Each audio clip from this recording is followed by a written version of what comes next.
Gostaria que vocês pudessem pegar junto comigo na palavra em Gálatas, capítulo 5, versículo 1.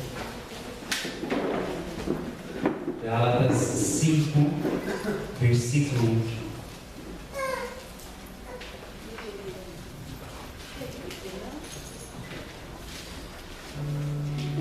A palavra de Deus nos diz: é para que sejamos homens livres que Cristo nos libertou.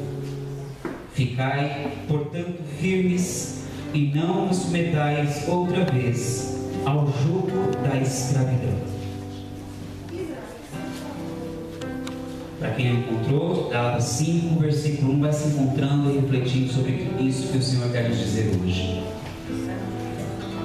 Eu ficava durante a tarde perguntando para o Senhor para que Ele me desse, me inspirasse em alguma coisa que hoje a gente pensa estar firme. E a visão que Deus me dava era a visão do poste. Pelo menos há uns bons tempos atrás, o poste era algo que ficava firme. Hoje nós vemos que, com alguns motoristas que estão por aí, nem os postes mais estão firmes. Que coisa, né, gente? Tem poste que você olha e está todo torto, caído, já sabe que foi alguém que derrubou. E que Deus me desse uma imagem também de algo que, mesmo que a gente quisesse que ficasse firme, não ficava. E Deus me dava aquele guarda-sol na areia da praia, ainda mais quando a pessoa que estava colocando era eu. Não fica firme de jeito nenhum. E é interessante nós vermos na palavra de Deus hoje um chamado especial do nosso apóstolo Paulo. E ele começa dizendo: ficai, portanto, firmes. Eu me coloco hoje para vocês aqui, guardadas as devidas proporções, o Paulo na vida de vocês como comunidade. E a minha missão aqui é justamente essa: pedir encarecidamente a vocês, irmãos, que estão presentes no grupo de oração, e a todos que nos ouvem pela rádio, ficai firmes.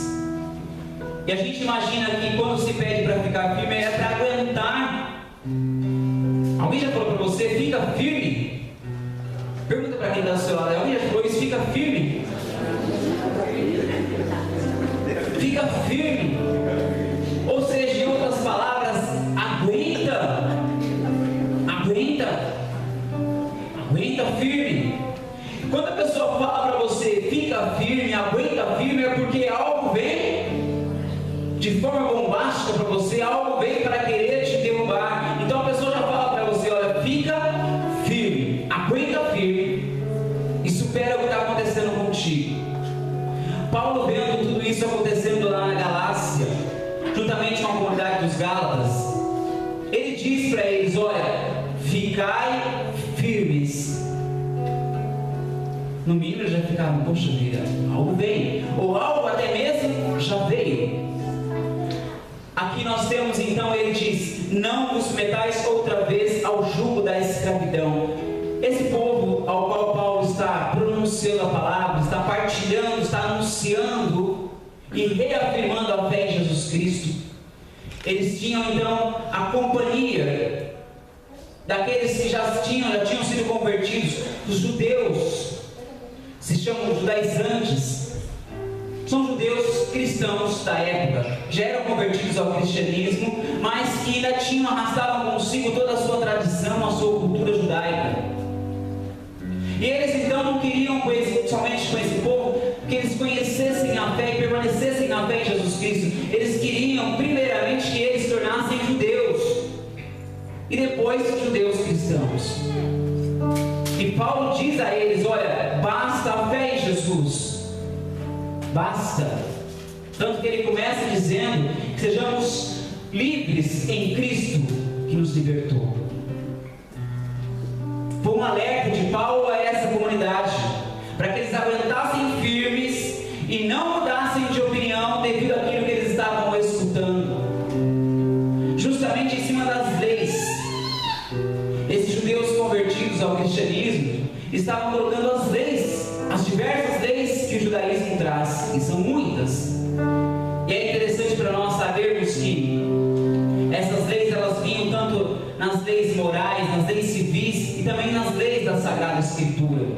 junto a essas pessoas.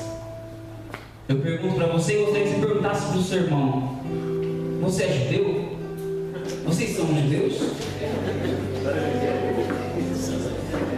Aí a gente fica se perguntando: poxa vida, eu não sou judeu, o que eu tenho a ver com isso então? O que eu tenho a ver então com isso? Irmãos, para nós hoje, a história é um pouco diferente. A história para nós é um pouquinho diferente. Aqui diz para eles ficarem firmes em relação a tudo que estava sendo soprado aos ouvidos deles. E Paulo então diz a eles, para eles aguentarem firme a fé que eles tinham em Jesus Cristo. Quando eu se pergunto então para você, se você não é judeu, o que eu tenho a ver com isso? Para nós hoje, os nossos ataques são diferentes. As leis que querem colocar para nós são diferentes.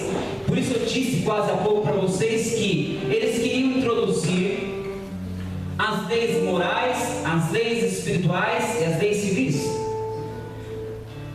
Eu pergunto para vocês hoje: as leis que nós temos no nosso país, elas são para serem cumpridas? Estão aí para serem cumpridas? Sim ou não? Sim. Elas estão para serem cumpridas.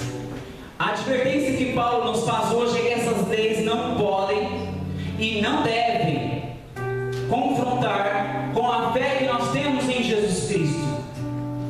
A fé que nós temos em Jesus, que nós somos justificados em Cristo, ela é a nossa fé, é o nosso caminho a trilhar.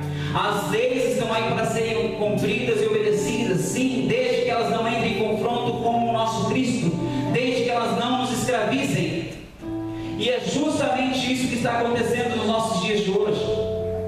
As leis, principalmente aqui, vou colocar como nosso país, principalmente leis aqui no nosso país que querem escravizar o povo. E de forma muito especial parecem querer escravizar os cristãos. Nós pegamos hoje os auxílios que vêm em forma de leis, de benefício. Quando a gente pergunta de um benefício do governo, qual que a gente lembra em primeira mão? Todo mundo já sabe, está na ponta da língua, que é o Bolsa Família. E aí tem outras bolsas, outros auxílios, outras leis que vêm beneficiar, na verdade vamos trocar o verbo, vem escravizar o povo de Deus. Quando a gente percebe isso, já é tarde, nós somos escravos de um governo, por muitas vezes corrupto como o nosso. A palavra nos diz que aqui vem essas leis para justamente beneficiar o povo, para trazer o povo de forma mansa para que eles não percebam nada e quando se tornam escravos das leis do nosso próprio país. Eu tenho uma aqui que é o Bolsa Família, tem outras. Tem auxílio para quem é preso. Engraçado que a gente fica sabendo os valores, é um absurdo. É um absurdo. Tem tantas leis que vêm realmente deixando daqui a pouco as pessoas falam assim: olha, Mário, está na hora de você ir lá para a cadeia, porque nós estamos feito em casa. Vai lá porque tem uma lei que é a lei que vai favorecer a nossa família. Eu quero chamar a atenção para vocês que as leis vêm dos governantes. As leis vêm dos governantes. Quem coloca os abençoados governantes lá em cima? Somos nós. Quando nós colocamos lá, nós estamos colocando pessoas que podem nos escravizar. Pessoas que querem e desejam realmente escravizar o povo de Deus. Como eu disse, em especial os cristãos. Hoje tem aquela lei que você não pode colocar mais crucifixos nas repartições públicas. E aos pouquinhos vai indo. Hoje nós temos leis, por exemplo, que já autorizam a união de duas pessoas do mesmo sexo. E vai por aí muitas e muitas leis. Eu queria deixar para vocês, nessa primeira parte da minha partilha com vocês, nós não podemos nos tornar escravos das urnas. Amém, povo de Deus? Amém. As urnas não estão para escravizar os cristãos. Quando nós começarmos a pensar em voto daqui para frente, em outubro tem eleição. Eu dizia isso na celebração que eu fiz na semana passada na capela. O país está completamente envolvido com a Copa do Mundo. Todos voltados para a Copa do Mundo.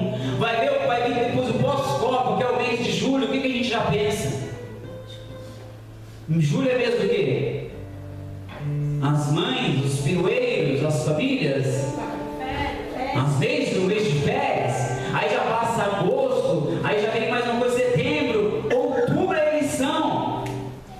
O povo às vezes não se dá conta, outubro já está logo aí. E nós temos que perceber isso. Cabe a nós não colocarmos pessoas que vão nos escravizar a nossa fé em Jesus Cristo. Tem partido, não estou aqui para fazer defesa de partido. Nossa luta não é uma luta partidária, é uma luta espiritual. Mas tem partido indo contra as leis de Deus, partido do nosso governo que estão contra as leis de Deus, contra a nossa fé em Jesus Cristo, que está abalando a nossa fé em Jesus Cristo. As leis precisam ser cumpridas e obedecidas, desde que não confrontem com a vontade de Deus a nosso respeito. Tem partido no governo contra a vontade de Deus a nosso respeito. Não deixemos nos escravizar por elas. A palavra nos diz de jugo.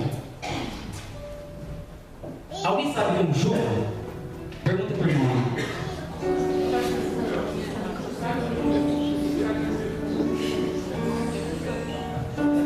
Conseguiu aí, Carol? Mostra para nós o que é um jugo ali. Para você que está vendo em casa, se você procura na internet, tem aí ali a imagem do jugo. O boi tem alguma opção ali, não? Ele está atrelado àquela peça de madeira que faz com que ele realmente tome a direção de quem está no comando.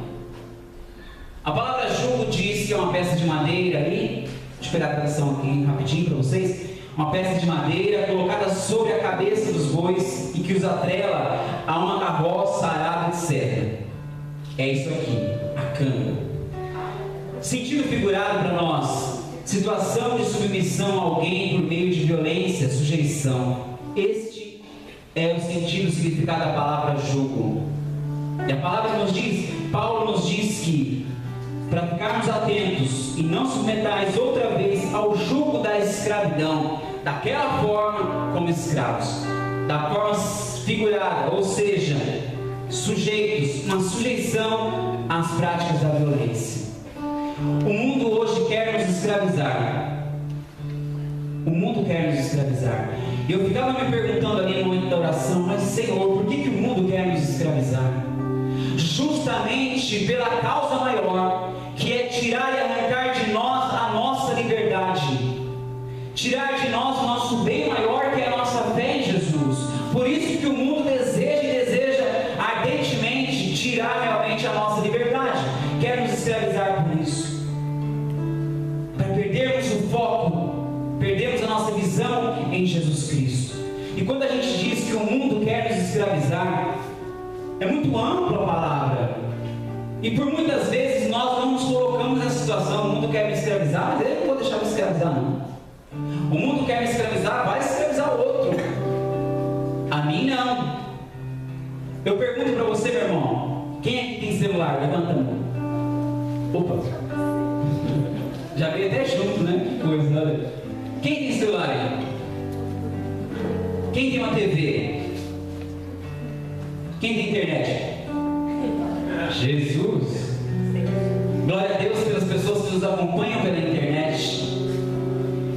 Eu digo para você, quando a sua TV, quando o seu celular, quando a sua internet estiver tirando o foco da sua fé em Jesus, estiver tirando o seu tempo que poderia ser dedicado a Jesus, e isso está realmente te escravizando, aí eu digo para você, o mundo está te escravizando. Quando nós não temos tempo para Jesus, nós temos tempo para o celular, para a internet, para a TV, e não arrumamos um tempo para Jesus, somos escravos, irmãos. Somos completamente escravos. Hoje eu vi, passando no Facebook, eu estava vendo, tinha uma piadinha. Antigamente eu vi um filme aí que passava todo aquele cuidado com os talheres, onde põe o garfo aqui, onde põe a colher, e agora tem que colocar aqui desse lado, do lado direito, do lado esquerdo. A pergunta do Facebook era: e o celular, que lado que fica, do direito ou do esquerdo? Gente, na mesa. Onde eu coloco o meu celular? a preocupação era com os talheres, agora já estamos preocupados aonde colocamos o nosso celular na mesa. Escravidão, o povo está escravo. E eu disse: um celular é bom? É ótimo, é maravilhoso. A TV é boa? Se for 60, então é tudo de bom. Você ganha outro ainda. Se pegarmos a internet é bom, é ótimo. Tem pessoas sendo tocadas e curadas através da grupo de oração pela internet, é ótimo. O que não pode acontecer é justamente nos tornarmos escravos. É você virar a noite na internet, é você não desgrudar do seu celular, é você não desligar a sua televisão enquanto tem uma reunião de família, um almoço, um jantar, é você realmente perder o seu tempo olhando para aquela televisão e não dar atenção aos filhos, ao esposo, à esposa. E isso é ser escravo, irmãos. É você dar toda a audiência para a Rede Globo nessas malditas novelas. E isso é ser escravo. É você realmente ligar a sua televisão e não saber mais o que está assistindo. É você olhar e assistir aquele amaldiçoado programa do Esquenta. Pelo amor de Deus. Aí você diz: não, mas o mundo não está me escravizando. Olha e vê a realidade, onde tem outras crenças jogadas na nossa casa diretamente. Escravos. A palavra nos diz: não submetais ao jugo da escravidão. Não submetais. Paulo nos diz isso, a palavra é atual, é atualizada. Por isso que eu disse para vocês: não somos judeus, mas as regras do mundo estão nos escravizando.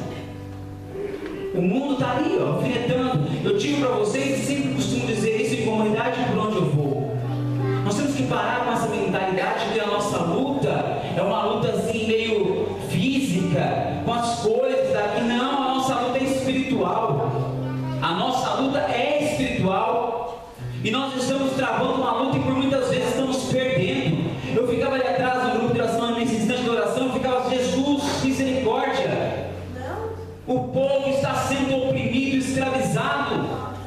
Eu me compadecia de todos nós ali atrás, porque sei disso. É visível hoje as pessoas sendo escravas das coisas. É visível. Eu queria também partir para uma outra situação em que nós nos tornamos escravos.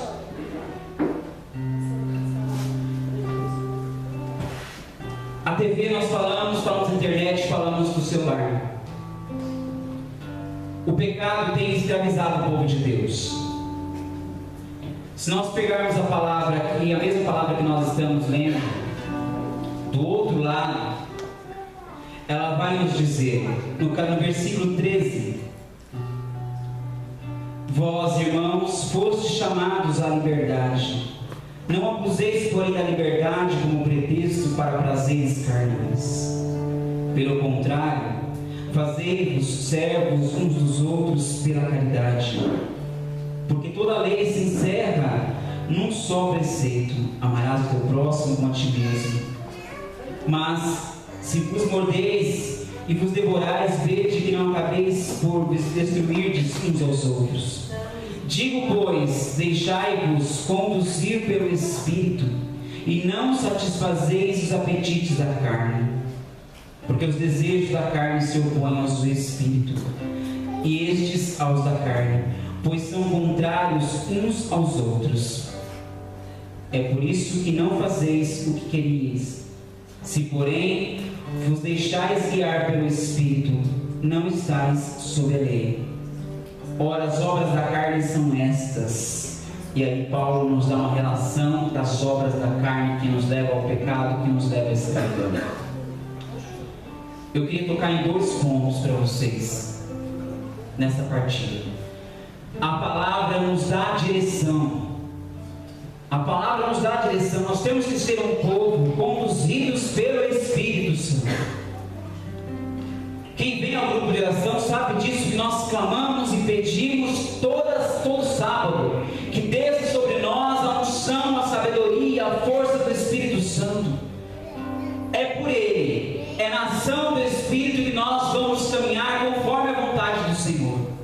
É pela ação do Espírito, clamar uma vida no Espírito. a necessidade de clamar realmente a presença do Espírito Santo em nós, para que possamos estar fortalecidos. E voltando aqui em 5, versículo 1, que sejamos firmes.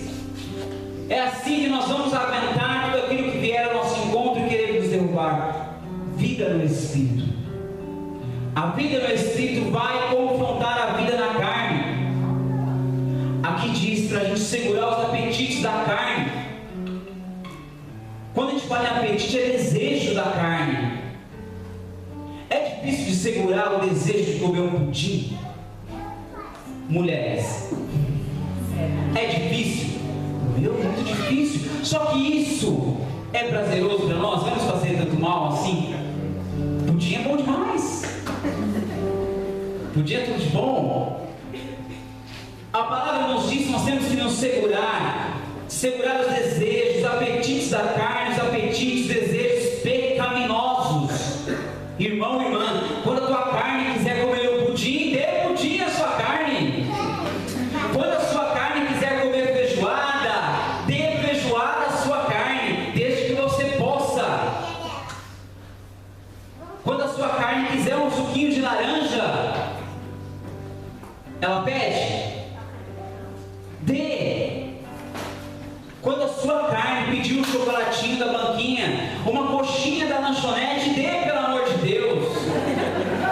Dê.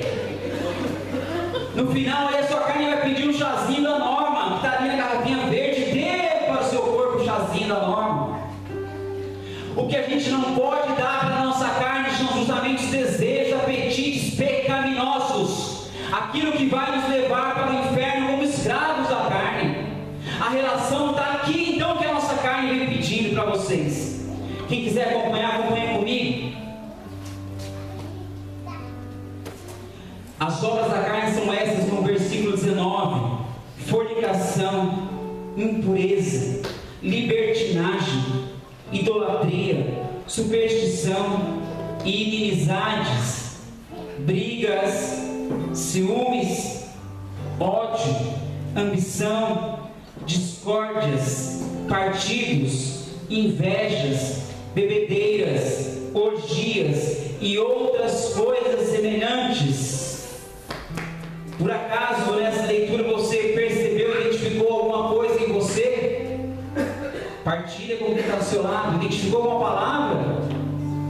Fica com vergonha não.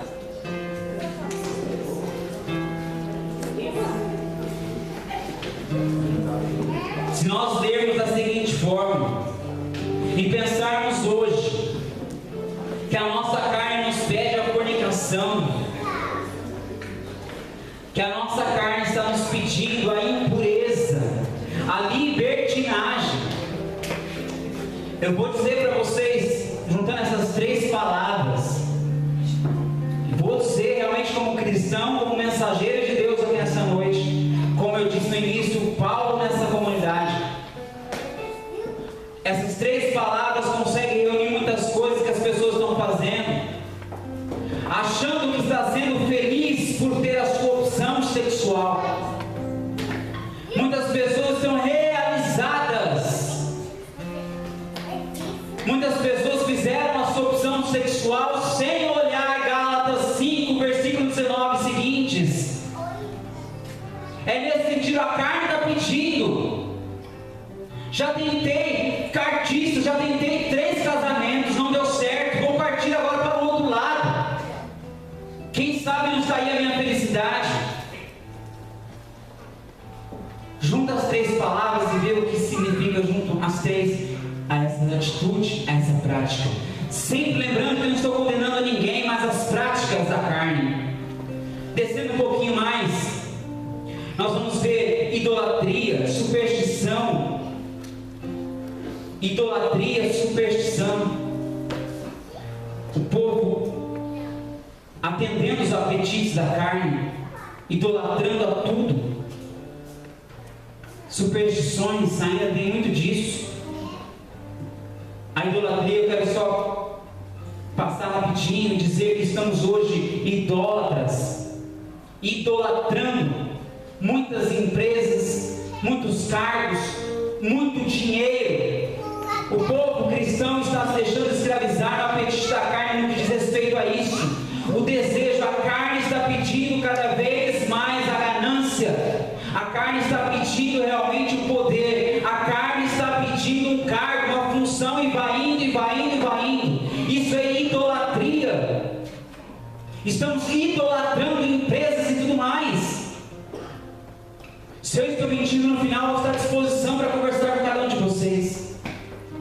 A palavra continua e nos diz: inimizades, brigas, ciúmes, ódio.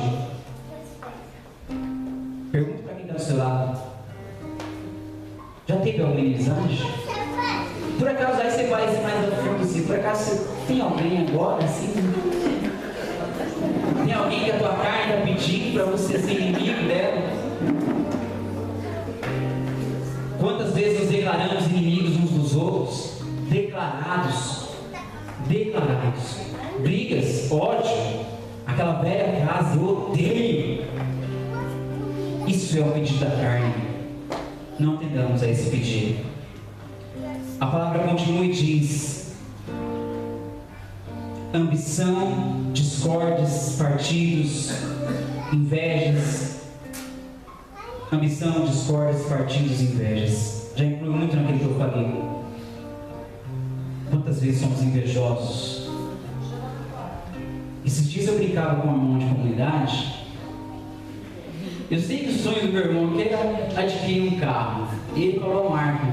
Aí eu falei: eu vou comprar um carro. Aí eu falei só por da mão. Falei: eu vou comprar tal carro. Aí defendendo ele, ficou até quietinho. Mas a esposa e a filha falaram: eu queria ter um carro assim. Me chamaram de invejoso, de zoião. Ou seja, eu sempre quis ter um carrão assim. E já ficaram tudo ali: nossa, Márcia. Aí quando viram que não era o carro, oh glória, não foi a inveja não se concretizou. Mas quantas vezes somos invejosos em tudo, nos irmãos, nas coisas que temos? Quantas vezes invejamos coisas que não eram nem para nós termos? Quantas vezes? Eu digo para vocês, o mundo está querendo escravizar o povo de Deus. Bebedeiras, orgias. Aí chega, acho que o cume da escravidão do povo de Deus. Quantas vezes estamos reféns, escravos dos vícios, Eu não vou entrar muito em detalhe, mas depois pesquisa e veja, ou tente imaginar o que diz a palavra orgias. E veja como está a situação hoje das pessoas completamente às vezes envolvidas nessas situações de orgias, que são declaradas para nós via internet, via TV. Estamos escravos, irmãos. Se quisermos. E eu finalizo dessa forma. Estamos escravos se nós quisermos. Porque a liberdade já nos foi dada e justificada pela fé em Jesus Cristo. Aquele que é cristão tem a opção. Aquele que se declarou por Jesus Cristo tem a opção de dizer não a tudo isso. Aquele que realmente caminha com Cristo, aquele que entende realmente o que Cristo quer de cada um, esse está dizendo não à escravidão. Ontem, meditando na minha oração da noite, eu perguntava para o Senhor, justamente nesse sentido: o que é ser cristão? Se eu perguntasse para você, o que é ser... Eu ia falar, mas vou falar do meu. O outro é uma palavra, não posso falar. O que é ser palmeirense? Ser palmeirense é você gostar de quem? Do nosso Palmeiras. É você viver ali conforme o seu Palmeiras. Irmãos, se eu perguntar para você o que é ser cristão, é você viver como Cristo. É você viver as referências do Cristo. É você vestir a camisa de quem? Do Cristo. Se eu faço a opção por ser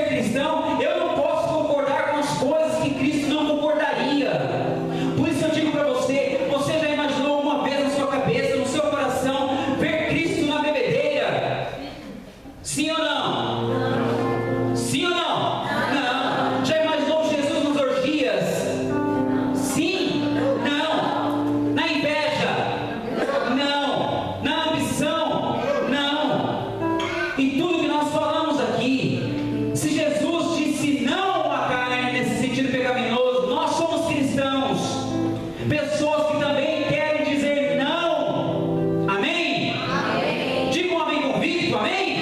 Amém. Fiquemos de pé, irmãos. Eu convido você a deixar um pouquinho a pessoa que está do seu lado, seja seu esposo, sua esposa. Feche os seus olhos em nome de Jesus. Põe a mão no seu corpo.